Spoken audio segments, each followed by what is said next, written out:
ছেলেমেয়েরা এখানে একবারে নিচু স্তরের যে কাজগুলো করছে, সাফাই কর্মী, গার্ডেন এবং সিকিউরিটি গার্ড, তাদের 3 মাস ধরে মায়না নেই।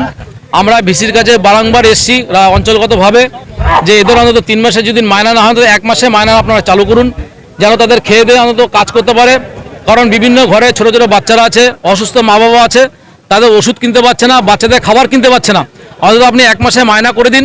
আরেকটা আমাদের বক্তব্য যে লোকাল যে সমস্ত চাষিদের জমি জায়গা গেছে, অত নিম্নমানের যে কাজগুলো তাদেরকে আপনি অবিলম্বে দিন। বাইরে থেকে যে সমস্ত লোকগুলো এখানে, যেমন স্বপন জানা, ভিসির পিএ, আমরা যখন বারংবার বলছি যে ভিসি পিএ বিভিন্ন জায়গাতে লোক নিয়ে সেখানে ঢুকিয়ে দিচ্ছে, এগুলো আপনি অবিলম্বে বন্ধ করুন। বলছে ওটা ভিসির ব্যাপার, পিএর ব্যাপার নয়, এটা আমি দায়িত্ব নিয়ে করেছি। এবং বিভিন্ন জায়গা থেকে রামপুরা, নয়ালাটি, মোরারই, মেদিনীপুর থেকে লোক এসে 12-14 হাজার টাকা মায়না কাজ করছে।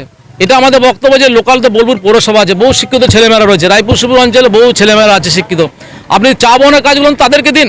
আপনি চা বহনের লোকটা আপনি শিলিগুড়িতে নিয়ে এসছেন, তাহলে যাদের জমি গেছে, গরিব মানুষ, এই বিশ্ববাংলা বিশ্ববিদ্যালয় তৈরি হওয়ার সময় এলাকার লোক যেভাবে সহযোগিতা করেছে, তারা তো আশা করে যে বাড়ির পাশের একটা বিশ্ববাংলা বিশ্ববিদ্যালয় হয়েছে, আমরা ছোট ছোট কাজগুলো করে আমাদের পেটটা চলুক। জমি তো আমাদের চলে গেছে, সেটা কিছু লোক আমাদের ঢুকিয়েছে, তার থেকে বেশি লোক ভিসির মাধ্যমে ঢুকেছে। আমরা আগামী দিনে এই আন্দোলনে ওনাকে বার্তা দিতে চাই, যে সমস্ত লোক বাইরে দালালদের মাধ্যমে ঢুকেছে অবিলম্বে তাদের বাতিল করতে হবে। এবং লোকাল লোক যাদের জমি গেছে, রায়পুর শিবপুর অঞ্চল আছে, কাশীপুর আছে, বোলপুর পৌরসভা আছে, তাদের মাধ্যমে এই লোক নিয়োগ দিতে হবে। এবং না, উপাচার্য এখন জানি না কোথায় আছে। আমরা তো গেটে আন্দোলন করছি, আমরা দেখছি যে সমস্ত ছাত্রছাত্রীরা আসছে, আমরা তাদেরকে নিয়ে গেটে প্রবেশ করে দিচ্ছি। ভিসি সাহেবের কথা বলতে পারছি না, এখন এসছে কিনা সেটা জানি না। আমাদের আন্দোলন যতক্ষণ পর্যন্ত ভিসির পক্ষ থেকে কোনো বার্তা আমরা না পাচ্ছি, ততক্ষণ আমাদের শান্তিপূর্ণ আন্দোলন চলবে। আমরা কোনো অশান্তিতে যাব না, এবং বিশ্ববাংলা বিশ্ববিদ্যালয়ের ভিতরে গেটের ভিতরে আমাদের কোনো আন্দোলন কর্মী যাবে না।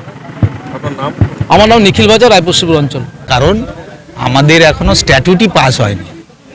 এটা যেটা ওরা চাকরি বলছে, এটা কিন্তু চাকরি না, এটা হচ্ছে যে সিকিউরিটি, গার্ডেনিং এবং ক্লিনিং, এই যে 3টে থার্ড পার্টি, তারা যারা অর্ডার পেয়েছে তারা লোকজনকে এখানে ঢুকিয়েছে।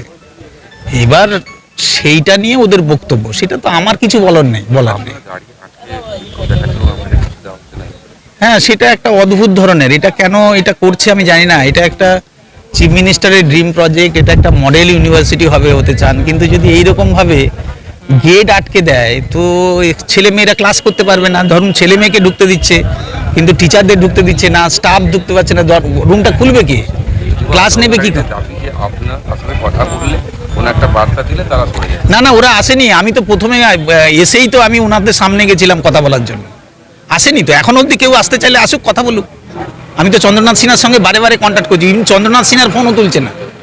তাহলে উদ্দেশ্যটা কি? উদ্দেশ্যটা নয়, তার মানে যারা বলছে সেটা ঠিক না, অন্য কোনো হিডেন ইস্যু আছে, যেটা ওরাই জানেন কি ইস্যু আছে। ঠিক আছে। আর আইনের কথা বলছেন, মাইনে যাদের বাকি আছে তারা আমাদের অলরেডি কথা বলেছি, ওরা হয়তো এই সপ্তাহে মাইনে পাবে। আর মাইনে হচ্ছে গভর্নমেন্ট দিচ্ছে না, আমাদের হচ্ছে নতুন ইউনিভার্সিটি, আমাদের কিছু ফান্ড সেইভাবে নেই যে আমরা ইউনিভার্সিটি থেকে দেব। আমরা হয়তো 1 মাসের ফান্ড দিতে পারি, সেটা করবো আমরা। সেটা তো ওনাদের গত সপ্তাহে আমাদের সঙ্গে মিটিং হয়েছে, আমি তো বলেছি যে এটা ব্যবস্থা করছি, ফান্ডটা দেবো, 1 মাসের অ্যাটলিস্ট মাইনে দেবো। তারপরেও যদি এরকম করে তো ইউনিভার্সিটির ক্ষতি হলে কি হবে? লোকাল মানুষের ক্ষতি। ইউনিভার্সিটিটা বড় হবে না, স্বাভাবিক লোকে চাকরি পাবে না। আমি যে এত প্ল্যান করেছি, হাজার হাজার ছেলেকে এখানে চাকরি দেবো, করতে পারবো না। এনারা তো এই 100 জনের জন্যই মাথা খারাপ হয়ে যাচ্ছে, তাহলে 1000 জনের জন্য আমার খাটার দরকার নেই, আমি যেভাবে খাটছি দিন রাত্রি, এই আর কি।